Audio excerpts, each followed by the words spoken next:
السلام علیکم ناظرین، ڈرامہ سیریل بے رنگ کی نیکسٹ ایپیسوڈ میں دکھایا جائے گا کہ فاخرہ بیگم کی ریکویسٹ کرنے پہ بھی جب ایمل صاف انکار کر دے گی کہ وہ اس گھر میں واپس نہیں آ سکتی جہاں سے شہر یار کی زندگی سے دھکے مار کے اسے نکالا گیا۔ اب جب شہر یار ہی نہیں رہے تو وہ اس گھر میں رہ کر کیا کرے گی، یہاں رہے یا وہاں، اس کے لیے تو اب پوری دنیا ہی ایک برابر ہے جو اداسی میں ڈوبی ہوئی ہے۔ فاخرہ بیگم دل میں سوچیں گی کہ یہ لڑکی تو ہیرا ہے، میرے بیٹے سے کس قدر مخلص تھی، کس قدر محبت کرتی تھی کہ اس کے جانے کے بعد بھی اس کی یادوں کو بھلا نہیں پائی، صرف اس کی یادوں کے ساتھ ہی زندگی گزارنا چاہتی ہے۔ اور ایک طرف وہ آئمہ ہے جسے میں نے زبردستی اپنے بیٹے کے سر پہ تھوپا تھا اور اس کے جانے کے بعد بھی اسے محض یہ فکر ہے کہ اس کی جائیداد میں سے مجھے حصہ کتنا ملے گا۔ بہرحال فاخرہ بیگم روتے ہوئے ایمل سے کہتی ہیں کہ تمہاری مرضی ہے، اگر تم نہیں آنا چاہتی تو میں تمہیں فورس نہیں کروں گی، لیکن اگر تم آ جاؤ گی اپنی خوشی سے، اپنی مرضی سے، تو یقین کرو کہ مجھے بھی بہت خوشی ہوگی، لیکن یہ گاڑی تو تمہیں رکھنی ہی پڑے گی، سمجھو کہ شہر یار نے تمہارے لیے گفٹ بھیجا ہے۔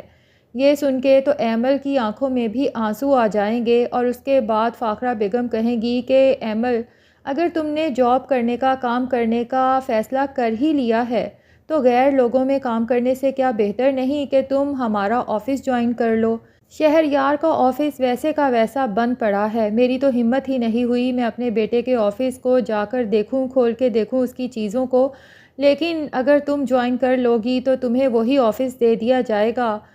لیکن ایمل کہتی ہے آنٹی میں کیسے آفس جوائن کر سکتی ہوں، شہر یار کو تو بزنس کی سوجھ بوجھ تھی، مجھے تو کچھ بھی نہیں آتا، میرے اندر اتنی پوٹینشل ہی نہیں ہے، کیونکہ میں تو اپنے آفس میں بھی ایک معمولی سی جاب کر رہی ہوں۔ جس پر فاخرہ بیگم اور عفان دونوں ایمل کو سمجھاتے ہیں کہ تمہارے اندر پوٹینشل ہے یا نہیں یہ تو تم ہم پہ چھوڑ دو، اور جہاں تک کام کی بات ہے وہ سب ہم تمہیں سکھا دیں گے۔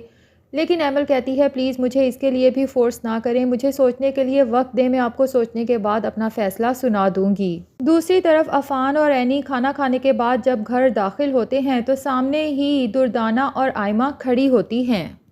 اب دردانہ کی خاموش ہونے کی تو عادت ہے ہی نہیں، جتنی مرضی اس کی بے عزتی ہو جائے لیکن اس نے اپنی حرکتوں سے کبھی باز تو آنا نہیں۔ عفان اور اینی پر طنزیہ تیر برساتے ہوئے کہتی ہے کہ گھر میں اتنا بڑا مرگ ہو گیا، سب لوگ سوگوار ہیں اور تم لوگ ہو کہ لو برڈز بنے گھوم رہے ہو، کچھ تو تم لوگوں کو شرم و حیا آنی چاہیے، اس گھر میں ایک جوان بیوہ بھی موجود ہے،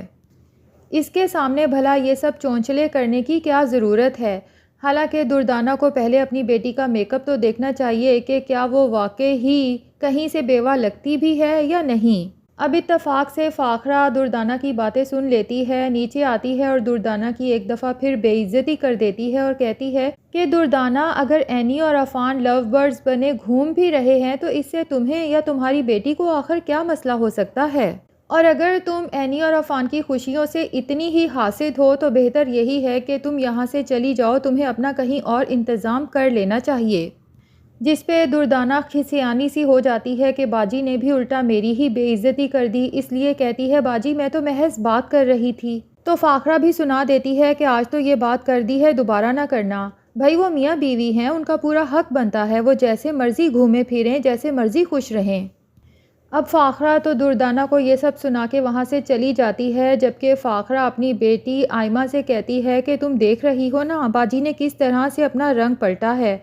جس اینی سے وہ شدید نفرت کرتی تھیں اب ہر وقت اس کی فیور کرتی رہتی ہیں، اس کے گن گاتی رہتی ہیں۔ مانو یا نہ مانو یہ اینی جادو کرتی ہے، پہلے اس نے عفان پہ کیا ہے اور اب باجی پہ کر رہی ہے۔ آئمہ کہتی ہے اسی لیے تو ممی میں آپ سے کہہ رہی ہوں کہ آپ کچھ کریں، جتنی دولت ہو سکتی ہے اس خالہ سے لوٹ لیں، آپ ہیں کہ میری بات کو سیریس ہی نہیں لیتی۔ دردانہ کہتی ہے میں تو خود دن رات یہی سوچتی رہتی ہوں کہ کس طرح سے باجی سے پیسے لوٹوں، کیونکہ مجھے تو اب صاف نظر آ رہا ہے کہ باجی نے کسی بھی دن ہم دونوں ماں بیٹی کو اس گھر سے نکال باہر کرنا ہے۔ تم نے نوٹ نہیں کیا پہلے جب میں اداسی میں باجی سے گھر چھوڑ کے جانے کی بات کرتی تھی تو باجی مجھے زبردستی روک لیتی تھی، لیکن آج تو باجی نے خود ہی مجھے گھر سے جانے کا حکم دے دیا۔ دوسری طرف فری کی ساس نے بھی اسے تانے دے دے کے ناک میں دم کر رکھا ہے، اسے کہتی ہے کہ ایک طرف تمہاری بھابیاں ہیں وہ بیوہ بھی ہو جائیں تو تمہاری امی ان کا کتنا خیال رکھنا شروع ہو چکی ہیں، سنا ہے دوسری بھابی جو بیوہ ہوئی ہے اسے نئی گاڑی نکلوا کے دی ہے، اپنی بیٹی کا کوئی خیال ہی نہیں، انہیں نظر نہیں آتا کہ ان کی بیٹی کتنی مشکل سے زندگی گزار رہی ہے اس چھوٹے سے گھر میں۔ لگتا تو یوں ہے جیسے فاخرہ بیگم کو تم سے کوئی محبت نہیں ہے، بس اپنی بیٹی کو سر سے اتارا ہے، جان چھڑائی ہے انہوں نے اور لا کے ہمارے سر پہ تھوپ دیا ہے۔ مجھے تو اپنے بیٹے پہ غصہ آتا ہے کہ اس نے محبت بھی کرنی تھی تو ایسی نکمی لڑکی سے، نہ جسے کھانا بنانا آتا ہے، نہ گھر کو سجانا سنوارنا آتا ہے، الٹا مجھے ہی اس عمر میں بیٹے کے ساتھ ساتھ اب بہو کی بھی خدمت کرنی پڑتی ہے۔ سوچا تو یہی تھا کہ بیٹے کے لیے جب بہو لاؤں گی تو بیٹھ کے کھاؤں گی، اس سے خوب خدمتیں کرواؤں گی، پر ہماری ایسی قسمت کہاں۔ فری فہد سے کہتی ہے کہ تمہاری موم اس طرح کی باتیں کیوں کرتی ہیں، جبکہ میری ممی نے تو شادی سے پہلے ہی کہہ دیا تھا کہ وہ مجھے جہیز کے نام پہ کچھ نہیں دیں گی۔ تب تو تمہاری ممی نے یہی کہا تھا کہ ہمیں اس پہ کوئی اعتراض نہیں، اور اب دن رات مجھے جہیز نہ لانے کے طعنے دیتی رہتی ہیں۔ اگر ایسا ہی کرنا تھا تو اس سے تو بہتر تھا کہ تمہاری ممی اسی وقت شادی سے انکار کر دیتی۔ فہد تو اس روز روز کی لڑائی سے عاجز آ چکا ہے، اس لیے فری سے کہتا ہے کہ فری تمہیں بھی تو پہلے سے ہی پتا تھا نا کہ میری ممی تمہیں پسند نہیں کرتی، تم خود ہی پیچھے ہٹ جاتی۔ بہرحال اب فری سوچ لیتی ہے کہ میں ممی سے جا کے پھر سے بات کروں گی۔ انہیں کہتی ہے کہ اگر آپ بہوؤں پہ اتنی عنایتیں کر رہی ہیں، حالانکہ آپ کو یہ دونوں پسند بھی نہیں تھیں لیکن آپ نے ان کی تمام غلطیاں معاف کر دی ہیں، تو اپنی بیٹی کو آخر کس چیز کی سزا دے رہی ہیں؟ آپ کو کچھ اندازہ ہے کہ فہد کی ماں دن رات سوتے جاگتے مجھے جہیز نہ لانے کے طعنے دیتی ہے؟ تو فری کی ماں کہتی ہے فری میں تمہاری بھی دشمن نہیں ہوں، لیکن میں یہی سب کچھ تو تمہیں دکھانا چاہتی تھی۔ اس وقت تمہاری ساس نے جس طرح سے کہا تھا کہ اسے جہیز نہیں چاہیے، میں اسی وقت سمجھ گئی تھی کہ اس کے دل میں یہی ہوگا کہ اکلوتی بیٹی ہے، آخر فاخرہ بیگم اسے کچھ نہ کچھ تو دے کے بھیجیں گی، اور اب دیکھ لو کہ میں نے تمہیں کچھ نہیں دیا تو وہ لوگ دن رات تمہیں جہیز نہ لانے کے طعنے دیتے ہیں۔ فری کہتی ہے اب ممی آپ ہی اپنی ضد چھوڑ دیں، اگر آپ میرے حصے سے مجھے ایک فرنشڈ گھر اور گاڑی دے دیں تو مجھے پتا ہے کہ فہد کی ماں بھی چپ ہو جائے گی اور میں بھی خوش رہوں گی، سہولت سے رہوں گی۔ مجھ سے اب چھوٹے سے گھر میں رہا نہیں جاتا، نہ وہاں اے سی ہے، نہ نوکر چاکر ہیں۔ تو فری کی ماں کہتی ہے فری میں تمہارا حصہ ضرور دوں گی لیکن وقت آنے پر، ابھی مجھے مجبور نہ کرو، مجھے کچھ مزید سوچنے کا موقع دو۔ دوسری طرف دردانہ اور آئمہ کو غصہ تو بہت پہلے سے تھا فاخرہ بیگم پہ کہ ہر وقت ایمل کے گھر کے چکر آخر کس لیے لگاتی رہتی ہیں۔ اب جب انہیں پتہ چلا ہے کہ ایمل آفس جوائن کر رہی ہے تو غصے سے انگارہ پا ہو جاتی ہیں۔ اینی آتی ہے تو اسے کہتی ہیں بھائی خوب تم دونوں بہنوں نے تو مل کے بڑے اچھے پلانز بنا رکھے تھے، گھر پہ ایک بہن نے قبضہ کر رکھا ہے اور آفس اور کاروبار پہ دوسری بہن نے قبضہ کرنے کا پلان کر رکھا ہے۔ اینی کہتی ہے میں تو حیران ہوں آپ کی ذہنیت پہ کہ آپ کتنا نیگیٹو سوچتی ہیں، اور ویسے بائی دا وے آپ تک یہ ساری خبریں پہنچاتا کون ہے؟ جس پہ دردانہ کہتی ہے کہ تم اس بات کو چھوڑو کہ مجھے یہ خبر پہنچی کیسے، یہ بتاؤ کہ کیا یہ سچ ہے یا نہیں کہ ایمل آفس جوائن کر رہی ہے؟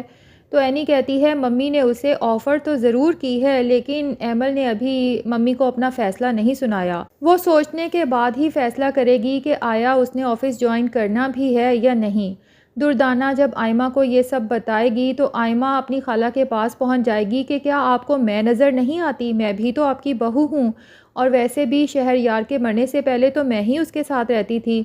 آپ نے جو اس ایمل کو آفس جوائن کرنے کا کہا ہے آپ مجھے بھی تو یہ سب کہہ سکتی تھی۔ جس پہ فاخرہ کہتی ہے کہ پہلی بات تو یہ کہ تمہارا اور ایمل کا کوئی مقابلہ نہیں ہے، ایمل آلریڈی جاب کر رہی ہے اور تم گھر میں بیٹھی روٹیاں توڑ رہی ہو، اور جب میں نے دیکھا کہ میری بہو دوسروں کے آفس میں کام کرتی ہے تو میں نے خود اسے آفر کی کہ جب تمہارے مرحوم شوہر کا آفس موجود ہے تو تم اسے کیوں جوائن نہیں کر لیتی، اس لیے آج کے بعد تم ایمل سے مقابلہ کرنا چھوڑ دو، ویسے بھی تم اس کے ساتھ مقابلہ نہیں کر سکتی کیونکہ اس کے جیسا کوئی ہو ہی نہیں سکتا۔ تو ناظرین فاخرہ بیگم کے بیہیویئر میں یہ جو پازیٹیو چینجنگ آئی ہے کس کس کو اچھی لگ رہی ہے کمنٹ سیکشن میں ضرور بتائیں، اور اگر ہمارے چینل پہ نئے ہیں تو پلیز چینل کو بھی سبسکرائب کر لیں۔